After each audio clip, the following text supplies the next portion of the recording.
What is going on, everybody? Welcome back to the channel. After Sound here, bringing you Splinterlands content every single day. We also stream right here on this channel every Tuesday, Thursday, and Sunday morning, so come by and say hello. All right, well, I apologize because I guess the content has not been coming in over the last couple of days. As I said, I had family in town over the weekend, and if you can hear in my voice, still recovering from being a bit under the weather. But this was a town hall that was just jam-packed. First of all, it was 3 hours long, so I don't know how much we'll be able to cover, but I will not be able to do it any kind of justice. But for those who might be new to the channel or new to the series, again, this is not a summary. There's other awesome, fantastic video and written content creators that put together summaries for these every time they come out. For me, it is just the 5 things that stood out to me. But again, as I'm going to show you a sneak peek here, land was a huge part of it. And there's just a lot of stuff to cover with land. And actually, let me go ahead and I didn't even finish my notes here with the numbers. So let's put that there. And we even have some bonus stuff. So what I'm going to do is just I'm going to try to cover as much of the land stuff as I can. Again, I don't want to get into all of it because I do think it is worthwhile, if you are interested in land, to give it a listen, at least to like the first, hour or so that Matt is talking. Because again, if you want to get a high level overview for what land is or what land is going to be, that's going to be the best place to get it. But before we even dive into anything, I do feel it is important as Papa Bear. I do feel it is important to make sure that I remind you all that none of this is confirmed. None of this is in a post, and everything is subject to change. And then most importantly, before you get too hyped up and start lighting the fuse on your rocket to the moon, I think it's also good to remember that a lot of the stuff that was talked about is probably not months or weeks, but years away from full implementation. So we do have on the roadmap, phase 1 for sometime this quarter, right?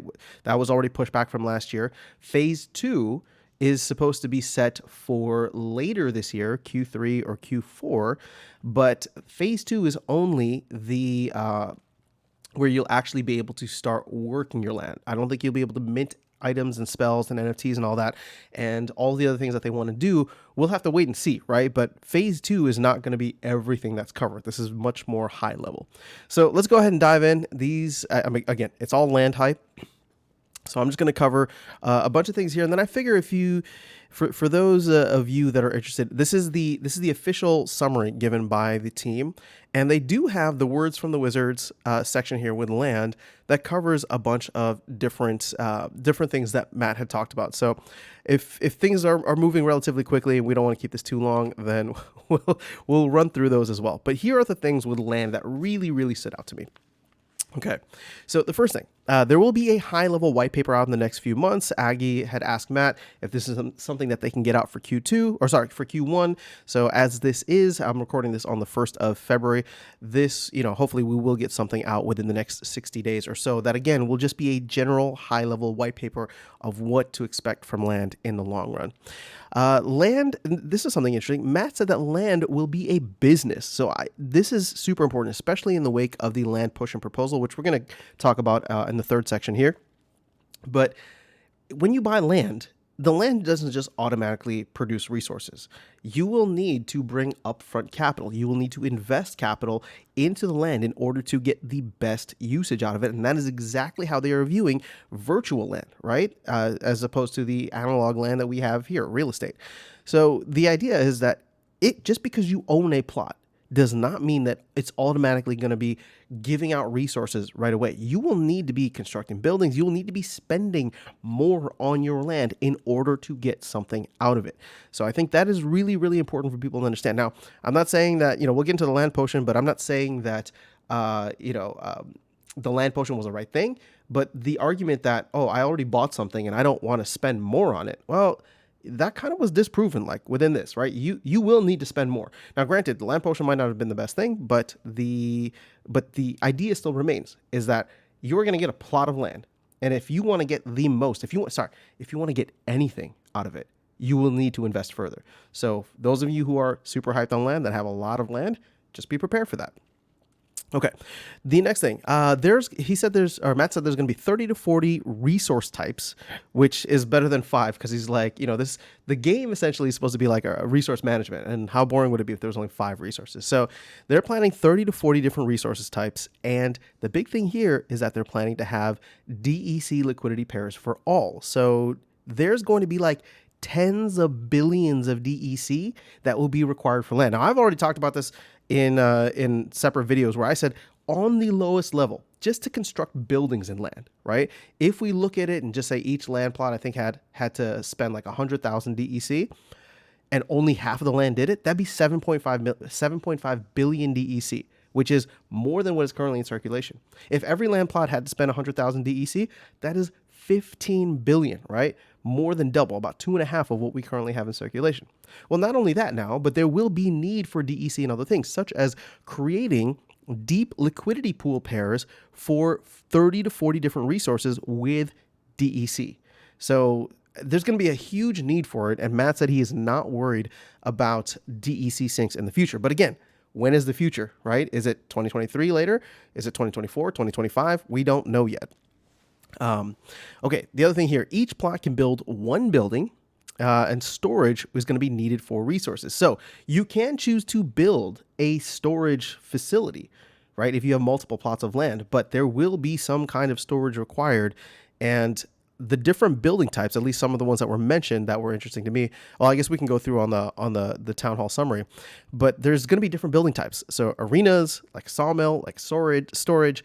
Now, arenas are interesting because the SPS that is currently being given out just for holding a plot of land will not be given out once land is enabled the way that they're planning for it to be. That SPS is going to be distributed to people who build arenas on their plot of land because ranked battles are going to start happening on plots of land with arenas on them.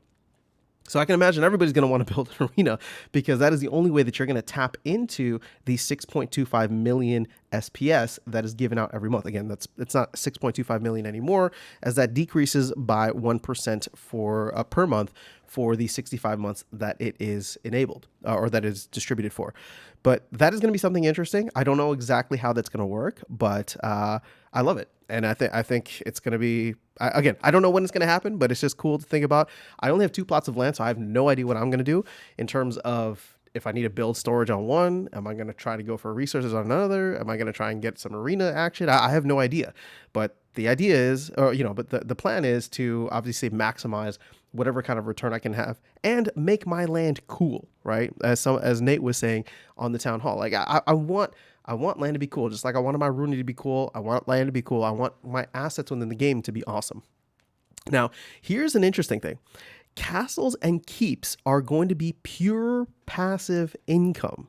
So the worry with castles and keeps is if you have an absent owner, somebody passes away, somebody stops playing the game, they don't really come back anymore. Would that limit the entire region? Would that limit the entire tract?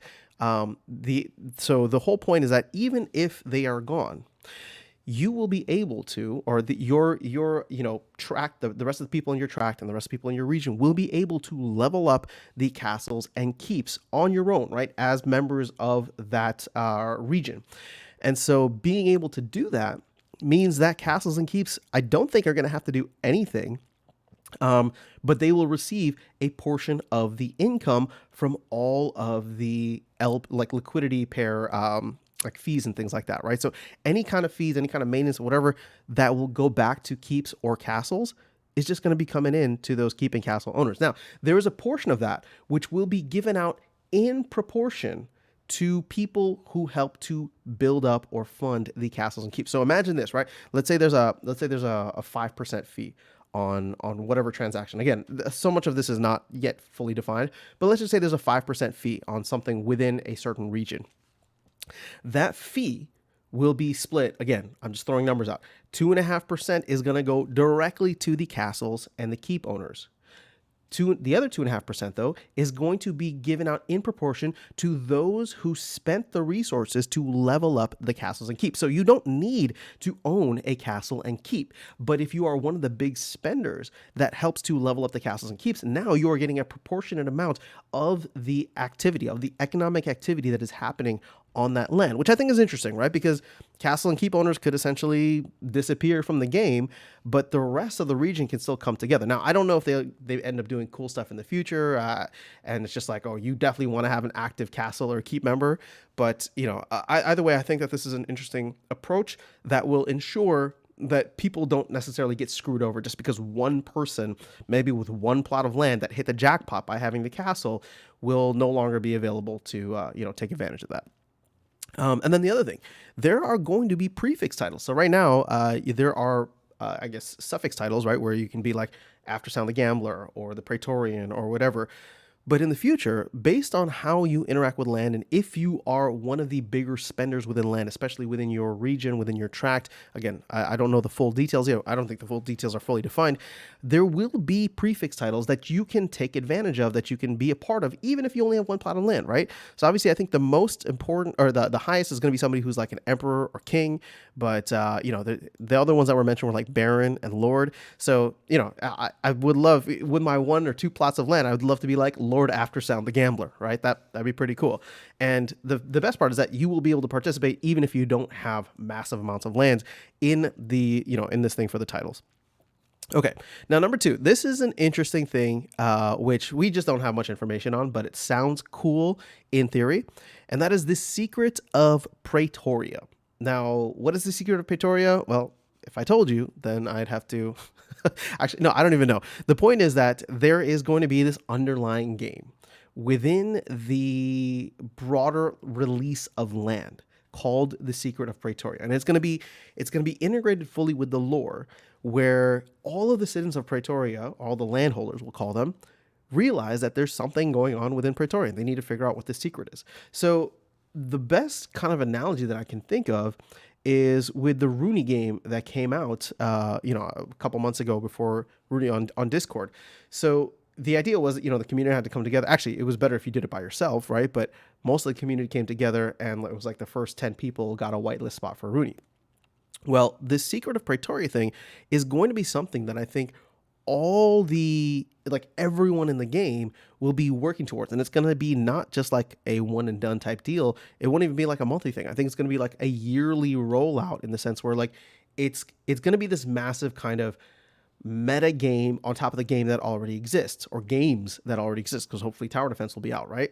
But it'll be this meta game that exists on top, where the entire community will hopefully be able to come together, spend resources, maybe solve puzzles. I don't know what it's going to be, but come together, do something that will help to bring out this whole wider world, or this Secret of Pretoria. Again, I'm probably not describing it well at all, but keep in mind, there weren't many details given out outside of the fact that it is going to be something that everybody will have the chance to participate in. So again, it's cool. It's exciting. I love the big thinking here, because one of the things that was good about the Rooney, ARG is what it was called. But one of the things about the Rooney ARG is that it brought a lot of the community together to just be like, this is a fun puzzle. It's based on the lore. It was something exciting, and I hope that they can do more stuff like that. And this, right, The Secret of Pretoria, sounds like a massive ARG that it's not competitive. It's actually collaborative or cooperative, because everybody will need to come together and find a way to move the entire game forward. So I love that, because this is one of the best communities to do it with. This community is super tight knit. I know where there's a lot of infighting right now because of decisions and different proposals. But ultimately, we all want to get to the same place, right? We're all trying to get to the moon here. But on the way, we have a lot of fun with the game. We have a lot of fun with other community members, with the team, with these town halls, with these with Splinterfest and any other kind of in-person meetups. So I love this idea of doing something that is purely collaborative with the entire community. And so I'm very much looking forward to that. And hopefully we can get more details on this within the next couple of months. Okay, let's touch on the land potion proposal. Now, obviously, this thing did not pass, and everybody was waiting to see if Matt would hype up land potions in the town hall.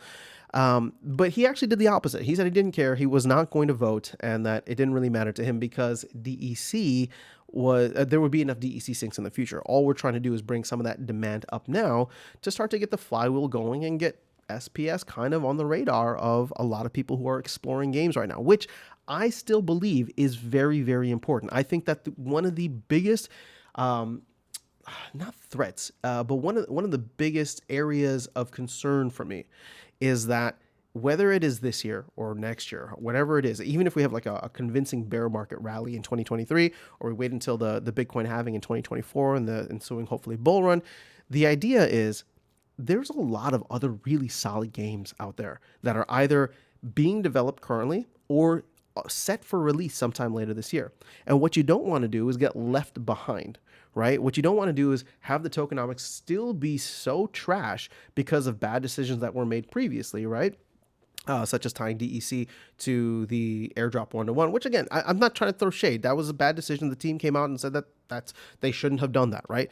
I'm just saying that we are paying for the sins of the SPS airdrop now, and the sooner we can pay for them, right? The sooner we can take action as a community, find ways in which we can get the tokenomics right, I think will help to put us in a much better place, so that when people look at Splinterlands, whether it's in a couple months or in a year from now, whatever, they're not going to look at it and say, oh, everything is down like 90 something percent. And everybody's fighting in the community, right?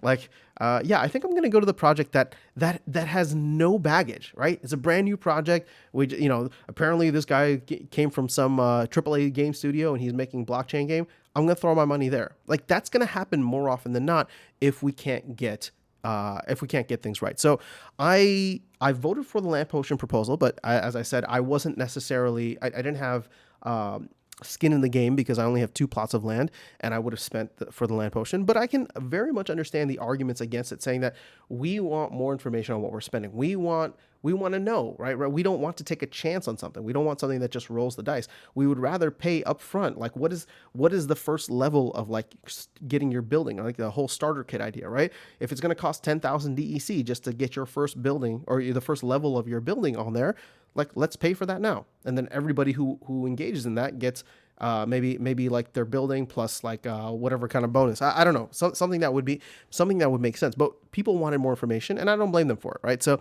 ultimately, it didn't pass. It was very divisive. But let me put it this way: in a way, even though I voted for it, I'm happy that it didn't pass because of the fact that while a majority of SPS still wanted it, meaning, and when I say majority, it was still like 60 something percent, right? And there's a lot of people who voted against it last minute just to ensure that it wouldn't pass after the town hall. But while the majority of people still wanted it, there was a significant minority that would have been unhappy. And I think that with this community proposal system that we have, there's just a better way forward. We don't need to shove this down the throats of people, especially when there's not overwhelming, but a significant amount of people who are against it that had good ideas and solid arguments. So my hope is that we just don't waste time. Excuse me.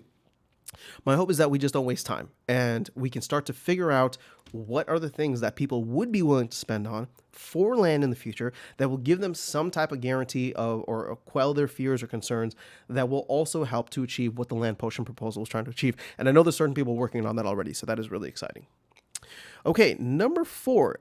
This was thrown up by Matt, not necessarily a throwaway comment, but when asked about soulbound cards and the cost to unlock them in the future, he actually said that the cost will probably be more than the current CP. And we don't know, I don't know if we know what the CP is, I'll have to double check, but either way, if it's going to be more than the CP, well, all of a sudden, that raises the potential floor price, but it also even more so disincentivizes bots if the value just isn't there, right? So again, the margins are going to get thinner and thinner the higher this goes, because for a common card, let's say if you were going to charge, well, commons are difficult, but let's say for a legendary card, right?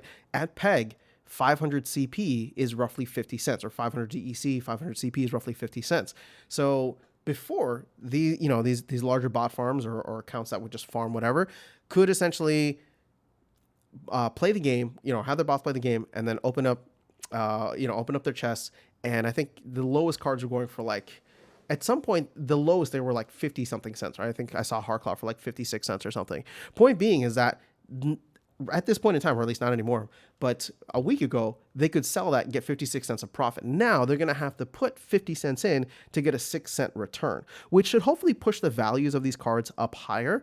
But one of the things that we don't know is the print rate for these cards. But I think that is something that is going to be decided later, and hopefully we'll get more information on that. But I did want to just mention that Soulbound unlock cost could be more in the future, and at least that's where Matt's head is at right now, which is great, because there needs to be some kind of unlock. And I was saying that the minimum should be the CP, just so that it's not a DEC inflator.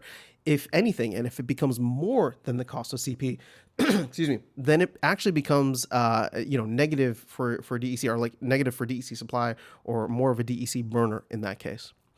Okay, number 5, Rooney rentals are on the roadmap. Now, I mean, this makes total sense. I think everybody's been asking for it, but we did not hear anything about this on the roadmap. We have not heard anything about Rooney really since maybe since like November, right? When we got that whole like you need to burn your Rooney.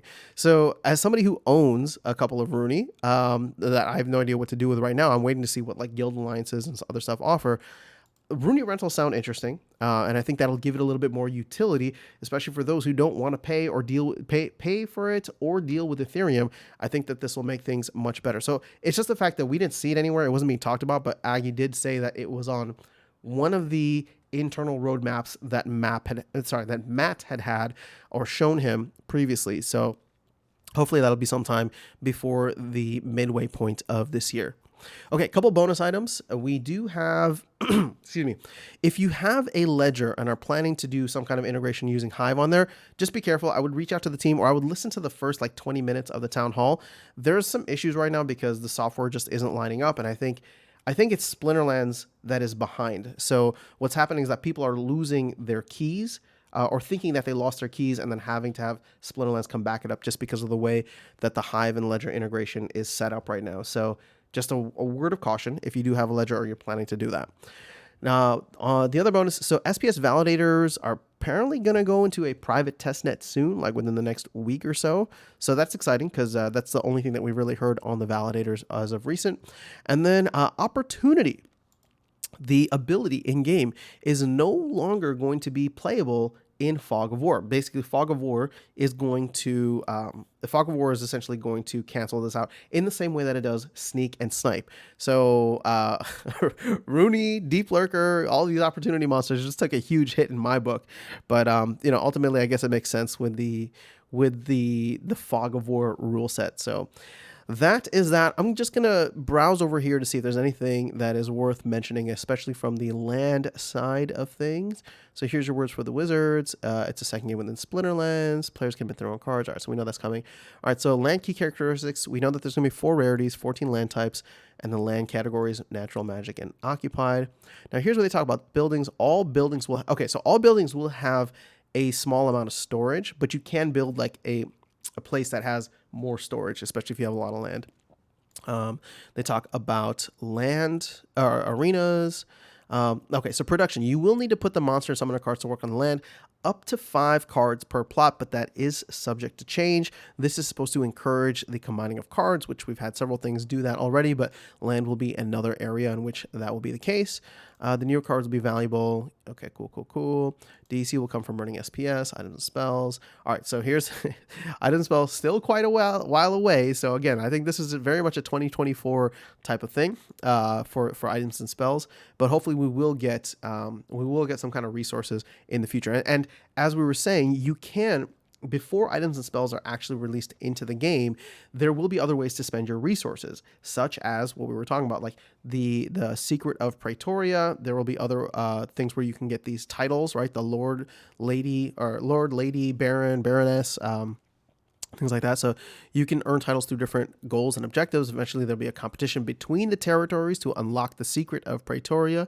So we mentioned that briefly. They really did not go much into the secret of Pretoria here. I was hoping they'd have more. And then castles and keeps. So castles and keeps can have sub buildings that be upgraded. Castles and keeps owners can just sit back and collect benefits. As I was saying, it's pure passive income. Everyone will contribute to upgrading in case the owner is MIA. The more you contribute, the more you'll benefit. We talked about that briefly. Resources. Rooney will be a special type of worker. You'll only be able to use one Rooney per plot. Keep in mind there's 3,500 Roonies, I think, in existence. We haven't even started burning them yet, but there are 3,500 Roonies. There's 150,000 land plots, so you do the math there. Will give you significant benefits on your plot. Final thoughts, you will need a large amount of DEC and high-level cards if you want a powerhouse land business. Okay, we're going to go ahead and leave this here. Again, there was a lot. I know I did not do it nearly any justice, but I would recommend if you were ever going to listen to a town hall, this would probably be one to go and check out. There's a lot of good stuff in there, a lot of hype, but again, keep in mind, a lot of stuff that is talked about is not neatly defined yet. It is not concrete or set in stone, and it's probably further away than anybody is expecting, including the team, right? The team on their roadmap on the bottom, there's a little disclaimer there that says this something like this is wildest expectations or wildly optimistic expectations, and so I would say that this kind of falls very much within that case as well. So hopefully we will get phase 1 of land out within the next couple of weeks. And yeah, that's really all I have for you guys. So let me know your thoughts. If you listen to the town hall, how are you feeling afterwards? Are you bullish? Are you bearish? Are you neutral? If you didn't listen to the town hall, what are your thoughts after hearing all this stuff, or maybe checking out some of the other summaries or some of the other content creators? I am curious to know. But overall, I will say that I'm really excited about the future of Splinterlands. I think the time preferences have very much shifted in my mind, where I was hopeful that we would get a lot of things sooner rather than later, but the lack of delivery in the second half of last year, combined with the lack of delivery, combined with the the letting go of people or the restructuring of the organization in November, has made me kind of reshift where things are at. And so or reshift where my expectations are. Now, that's not to say the team has been doing a phenomenal job of deliveries so far in 2023. In my opinion, I'm really happy with all the cool stuff that we're getting on a weekly or bi-weekly basis. So I'm hopeful that we can continue to build on this, and hopefully the market conditions improve and the team will only be able to get stronger from there. But, when I hear stuff like land, I'm just like, nah, 2024, right? Like, it's cool, but 2024. Like, I'm more curious about what is just around the corner and what are the things that we can do, even as a community now, with these community proposals. What are the things that we can do, implement and enact right away that could have a positive impact on the game, economy, and community? But that's all I have. I'll save my rambling for another video. I'll catch you all in the next one and see you around the game. Take care.